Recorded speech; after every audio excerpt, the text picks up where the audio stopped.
आप सभी को मेरा नमस्ते। मैं अभिषेक ओझा आप सभी का रैंकर्स गुरुकुल परिवार में हार्दिक स्वागत करता हूं। यूपी पुलिस कांस्टेबल की परीक्षा लगभग 20 दिन बाद आपका परीक्षा होने वाला है। इस 20 दिनों में आपको क्या करना चाहिए और क्या नहीं करना चाहिए, कैसे पढ़ना चाहिए और कैसे नहीं पढ़ना चाहिए, हर एक चीज के ऊपर बात करने वाला हूं। आखिरी के समय पर जो डेडिकेटेड होकर लगातार मेहनत कर देगा, सफलता जरूर उसको मिलेगी। भाई लास्ट के टाइम पर जो मेहनत करता है ना, सिलेक्शन वही लेता है।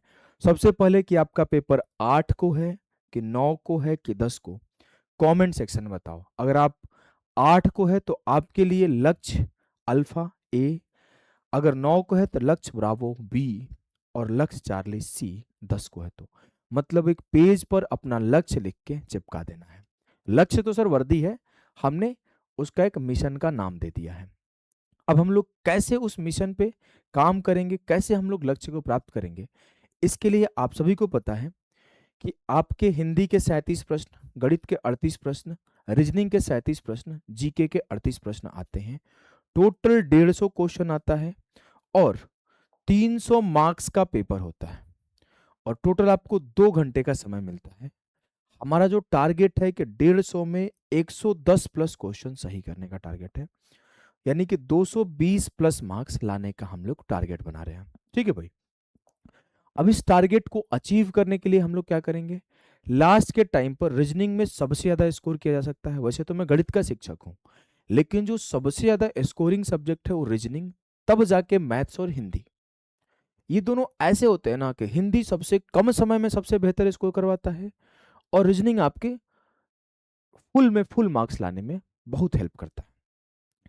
इसके लिए आपको मिनिमम रोज के 50 क्वेश्चन प्रैक्टिस करना है और हिंदी के लिए आप 1 घंटा भी दे दोगे और उसका रिवीजन और उसके क्विजेस को अटेम्प्ट करोगे तो काम हो जाएगा।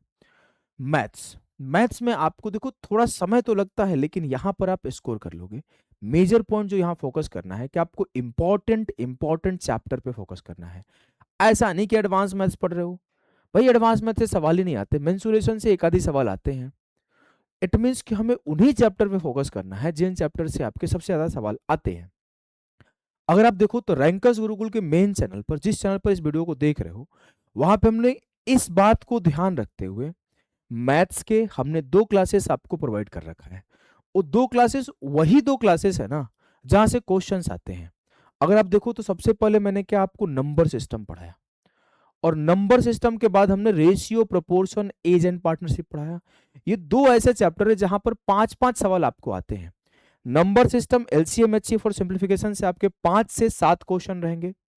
पेपर होने के बाद एज इट इज मैच करा दूंगा। आपके रेशियो, प्रोपोर्शन, एज और पार्टनरशिप से आपको मिला के 5 से 7 प्रश्न रहेंगे, यानी कि 10 से 15 क्वेश्चन सिर्फ इस 2 सेशन से। 4 घंटे और 3.5 घंटे, 7.5 घंटे के सेशन। अगला जो आपका सबसे इंपॉर्टेंट चैप्टर है परसेंटेज है। परसेंटेज का भी 3 से 4 घंटे का सेशन होगा। यहां से भी आपके यहां से भी आपके 3 से 4 प्रश्न रहेंगे। उसके बाद प्रॉफिट लॉस, मिक्सचर एलिगेशन, हर एक चैप्टर हम लोग देख रहे होंगे। ठीक है बाबू। मैथ के अलावा ना सिर्फ मैथ, हमारी पूरी टीम, रैंकर्स गुरुकुल की पूरी टीम आप लोगों को हर एक सब्जेक्ट पढ़ा रही है। जैसे आप देखो तो मैथ के बाद रीजनिंग की भी क्लासेस, रीजनिंग में भी आपके 2 क्लासेस हो चुकी हैं। अगर आप जाओगे चेक करोगे तो रीजनिंग के आपके डाइस एंड क्लॉक हो रखा है और उसके बाद आपके ranking, direction and blood relation हो रखा है। आपका जो रैंकिंग, ब्लड रिलेशन और डायरेक्शन है, इससे आपके 5 से 6 प्रश्न आएंगे ही आएंगे। रैंकिंग से 1-2 क्वेश्चन होंगे, डायरेक्शन से 2 क्वेश्चन होंगे, ब्लड रिलेशन से 2 क्वेश्चन होंगे। डाइस एंड क्लॉक से, डाइस से आता ही आता है 2 क्वेश्चन, क्लॉक से आता ही आता है 2 क्वेश्चन, तो सीधा सीधा 10 से 12 प्रश्न है ये 2 क्लासेस। ऐसे ही आपकी हिंदी की भी क्लासेस रेगुलर चल रही है, तो आप इन क्लासेस को 2x में, 3x में, लेकिन देखना जरूर है। पीडीएफ को डाउनलोड करके लगातार क्वेश्चन को प्रैक्टिस करना जरूर है। ये कंटेंट एकदम बेहतरीन तरीके से छांट के कराया जा रहा है, लास्ट के टाइम पर सबसे ज्यादा आपको हेल्प करने वाला है। तो इन जाके क्लासेस को करो। इसके बाद आप क्या करो कि देखो जीके जो है ना एक बहुत बड़ा समंदर है, इसमें आप अभी के टाइम पर बहुत ज्यादा घुसना नहीं है। जितना आता है, जितना पढ़ रखे हो, उसी को रिवीजन करो। और अगर आप बच्चों का डिमांड होगा तो डीएस सर के द्वारा आपके बेहतरीन सेशन को हम लोग आपके इसी चैनल पर लास्ट के टाइम पर टॉप 500 यूपी पुलिस का इंपॉर्टेंट क्वेश्चन डिस्कस करवा देंगे, या टॉप 400 क्वेश्चन डिस्कस करवा देंगे। और उस 400-500 प्रश्न पढ़ के गए और उसमें से कुछ क्वेश्चन ही लड़ गया, मैं बिल्कुल नहीं बोल रहा हूं कि जितना आया उतना 500 में से आ जाए, ऐसा संभव नहीं है। लेकिन अगर 30 सवाल आ रहा है तो 30 में से 20 भी लड़ गया, काम हो गया। तो अगर आप चाहते हो तो यस सर कमेंट करना, हम लोग स्पेशल सेशन अपने जीके फैकल्टी के द्वारा आपको लगवा रहे होंगे, जिसमें आपको समंदर से निचोड़ के 1 लोटा पानी दे दिया जाएगा और उस 1 लोटा पानी को अमृत समझ के पी लेना, सफलता आपको जरूर मिलेगी। अगर हम लोग आगे बात करें बच्चे, सबसे पहले स्कोर टारगेट क्यों करें हम लोग। देखो 2018 की अगर आप कट ऑफ को देख रहे हो तो आपके 200 185 गया है आपके 300 में से, और 2024 का एक्सपेक्टेड कट ऑफ 210 रहा। तो अगर हम लोग 220 225 टारगेट करके चलेंगे, 110 115 120 क्वेश्चन सॉल्व करके आएंगे, तो जाके हमारा सिलेक्शन होगा ना। तो यही इसीलिए मिनिमम आपको 220 225 प्लस क्वेश्चन या फिर स्कोर टारगेट करना है, जिसके लिए 110 से 120 क्वेश्चन सॉल्व करना पड़ेगा। ठीक है, अगर हम लोग आगे बात करें बच्चे, आपको पढ़ना, पढ़ाई के साथ साथ जो सबसे बड़ा इंपॉर्टेंट रोल प्ले करता है वो किसी भी परीक्षा को पास करने के लिए, वो है मॉक टेस्ट। अगर आप मॉक टेस्ट देते हो तो आपके परीक्षा में एक रोज परीक्षा दे रहे हो, मेन परीक्षा से पहले आपकी रेगुलर हैबिट बनी हुई है। तो इससे आपका बेनिफिट क्या होता है कि आप एग्जाम के दिन कम प्रेशराइज्ड फील करते हो, आपको नर्वसनेस कम होता है, आपको डर कम लगता है, आप कॉन्फिडेंट ज्यादा रहते हो। तो इट मीन्स आपको रेगुलर एक मॉक टेस्ट देना है, और साथ के साथ जो असली गेम है ये है कि आपको ओएमआर सीट भरने का हैबिट डालना है। कई बार हम लोग जल्दी में ना पेपर तो सॉल्व कर लेते हैं और यार टाइम खत्म हो गया, सीट ओएमआर सीट ही नहीं भर पाए और छीना गया। तो आपको पहले एक राउंड सॉल्व कर लिए, फिर ओएमआर भर लिए, फिर सेकंड राउंड सॉल्व कर लिए, फिर ओएमआर भर लिए। ये पैटर्न लगातार फॉलो करना है, इससे आपको बहुत बेनिफिट मिलेगा। इसके बाद हम लोग बात करें, ये आपके सामने ओएमआर आप कहीं से भी निकाल सकते हो। अगर आप चाहते हो कि ओएमआर हम लोग प्रोवाइड करें तो आप यहाँ पे भी कमेंट करो, अपने टेलीग्राम चैनल पे हम लोग ओएमआर आपको प्रोवाइड करा देंगे। वैसे ओएमआर हर जगह अवेलेबल होता है, कोई बड़ी चीज नहीं है, आप कहीं भी बाहर दुकान में जाओगे मिल जाएगा। ठीक है, इसके बाद अगर आप बात करें कि यूपी पुलिस कांस्टेबल के परीक्षा देने वाले बच्चे इस टाइम पर क्या करना चाहिए और क्या नहीं करना चाहिए, उसका एक इंपॉर्टेंट नोट है कि अभी के टाइम पर कोई भी नया किताब या फिर कोई भी नया कोर्स मत लो, कुछ भी शुरू मत करो। जो आप पढ़े हो उसी को पढ़ते रहना है, नई चीजें नहीं करनी है। यानी कि अपनी पुरानी पढ़ी हुई सामग्री और नोट्स पर 100% भरोसा करो। हाँ, रिवीजन पर्पस से पीवाईक्यू प्रैक्टिस कर सकता हूँ, लास्ट टाइम पर 100 200 1000 क्वेश्चन का अगर प्रैक्टिस सीट है तो उसको प्रैक्टिस कर सकता हूँ। लेकिन कंसेप्ट नया नहीं कहीं पढ़ने जाऊंगा, कोई कोर्स नया नहीं लूंगा। जैसे मैं टॉप 1000 क्वेश्चन आपको दे रहा हूँ, वो प्रैक्टिस क्वेश्चन है, उसको प्रैक्टिस कर सकते हो, रिवीजन के लिए काम करा रहे हैं। ठीक है, नेगेटिव मार्किंग को भूलकर अंधे तुक्के लगाना, भाई कई बच्चे होते हैं जय बजरंगबली सी, जय बजरंगबली बी, ये काम नहीं करना। जो आता है उसको टिक करेंगे, जो नहीं आता है उसे छोड़ देंगे। क्योंकि देखो अगर आप गलतियां करोगे तो आपकी क्या होगा कि दिक्कतें बढ़ जाएगी। लेकिन इसका मतलब ये भी नहीं है ना कि मैं सारा का सारा 100% सही बनाऊंगा। कई बार ऐसा होता है कि 4 ऑप्शन में से 2 मेरे पता है कि नहीं होगा, इन्हीं दोनों में से कोई हो सकता है, तो उन दोनों में कोई एक टिक कर देंगे। उसको बोलते हैं कैलकुलेटेड रिस्क लेना, यानी कि सोच समझ के तुक्का लगाना। तो ऐसे 5 क्वेश्चन 7 क्वेश्चन टिक कर सकते हो जहां पर 2 ऑप्शन में कंफ्यूजन है। अब ना सवाल समझ में आ रहा है ना ऑप्शन समझ में आ रहा है, सी टिक कर रहे हैं बी टिक कर रहे हैं, तो ये गलत है। ठीक है, अगला, अभी के टाइम पर आपको रूटीन पे बहुत फोकस करना होता है कि समय पे सो जाना, समय पे खाना। आपकी अगर बॉडी फिट रहेगी, दिमाग ठीक रहेगा, तो आप पेपर में बेहतर परफॉर्म कर पाओगे लोगों से। तो कोशिश करना है कि रात को देर तक जग कर ना पड़े, आप अपने टाइम से सो जाए और सुबह टाइम से उठ जाए। अपने सोने का टाइम जरूर फिक्स करें, क्योंकि इससे बहुत दिक्कत होती है। दिमाग को 100% एक्टिव रखने के लिए कम से कम 6 से 7 घंटे, इससे कम सोओगे तो आपका दिमाग एक्टिव नहीं रहेगा और इससे आपका पेपर में परफॉर्मेंस डाउन हो जाएगा।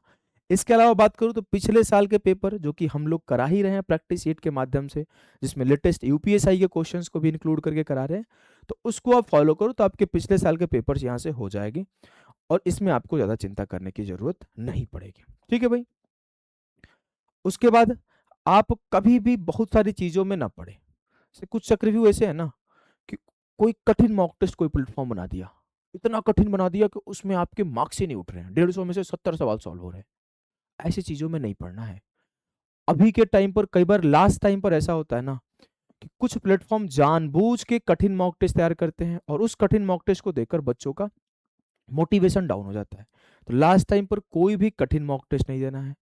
आपको कोशिश करना है सिर्फ अपने बनाए हुए शॉर्ट नोट्स को पढ़ो और जो भी आपने फैक्ट्स लिख रखा है जीके में, मैथ्स में, हर एक सब्जेक्ट में, उसी फैक्ट्स को कंटिन्यूअस रिवीजन करो। ये ज्यादा आपको फायदा करेगा। ठीक है, देखो कभी भी कुछ भी नया नहीं पढ़ना है, पुरानी पढ़ी हुई चीजों को बार बार प्रैक्टिस करनी है। बहुत पुराना लाइन है कि जितना कम सामान होगा सफर उतना आसान होगा, जितनी मोटी गठरी होगी उतना तू हैरान होगा। यानी कि जितना कम कंटेंट होगा, जितना कंसाइज कंटेंट होगा, जितनी कम किताबें होगी, जितना कम नोट्स होगा, उतना आसान होगा आपको बार बार रिवीजन करना। और जितना ज्यादा किताबें होंगी, जितना ज्यादा मटेरियल होगा, जितना ज्यादा रिसोर्सेस होगा, उतना ज्यादा समय लगेगा आपको रिवीजन करने में। ठीक है मेरे दोस्त, अगर हम लोग आगे बात करें, बस मेजर मेजर कंक्लूजन क्या है? 50 रीजनिंग के क्वेश्चन करने हैं रोज के, 1 घंटा हिंदी पढ़ना है, ओएमआर और मॉक टेस्ट भरना ही भरना है, मैथ्स की प्रैक्टिस करना है, जीके के मेजर मेजर पॉइंट पढ़ने हैं, जीके को पूरा डेप्थ में जाके नहीं पढ़ना है। Last but not the least, अनुशासन ही एकमात्र शॉर्टकट है।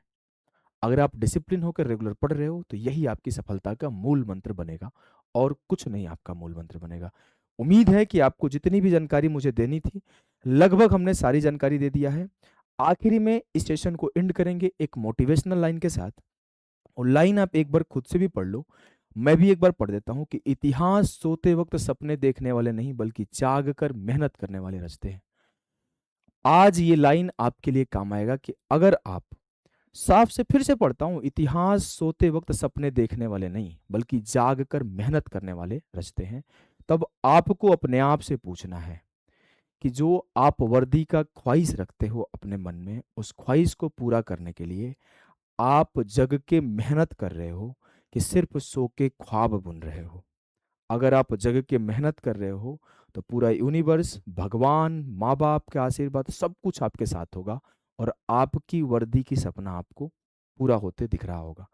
अगर आप लापरवाही कर रहे हो, पढ़ाई नहीं कर रहे हो, तो फिर यही सपना आपसे दूर होते हुए दिखेगा। आप अपने आप से कितना ईमानदार है ये सिर्फ आपको पता है और किसी को नहीं पता है। माँ बाप को ऐसा लग रहा है कि मेरा बेटा तो दिन रात पढ़ रहा है, गुरुजनों को लग रहा है कि लड़का मेहनती है, दोस्तों को लग रहा है भाई पढ़ के ही तो निकाल ना ले हमसे पहले। लेकिन क्या आपको अपने मन से ये आवाज आ रहा है, हाँ मैं मेहनत कर रहा हूँ, हाँ मेरा हो जाएगा? अगर आपके मन से ही आवाज आ रहा है तो आपका हो जाएगा। अगर आपके मन में डाउटफुल हो, आप लापरवाही कर रहे होगे तो आप डाउटफुल होगे। आप लेस कॉन्फिडेंट हो क्योंकि आप लापरवाही कर रहे हो। तो बच्चे रात को सोते टाइम ना आंख बंद करके अपने आप से पूछो, क्या आपने अपना 100% एफर्ट दिया? क्या आपके प्रयास में तो कोई कमी नहीं रही? परिणाम बदल सकता है, प्रयास नहीं बदलनी चाहिए। अगर आपकी कोशिशों में कमी रहेगी ना तो रिजल्ट अपने आप कम हो जाएगा।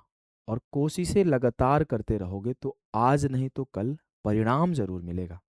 तो परिणाम पे फोकस करना है तो आपकी कोशिश जारी रहनी चाहिए, मेहनत करते रहना है। एक दिन जरूर ऐसा आएगा जिस दिन आपकी वर्दी का सपना साकार होगा। तो अभी के लिए सभी को नमस्ते। चैनल पे पहली बार आए हैं तो चैनल को सब्सक्राइब करें। मिलते हैं अगले लेक्चर में परसेंटेज के।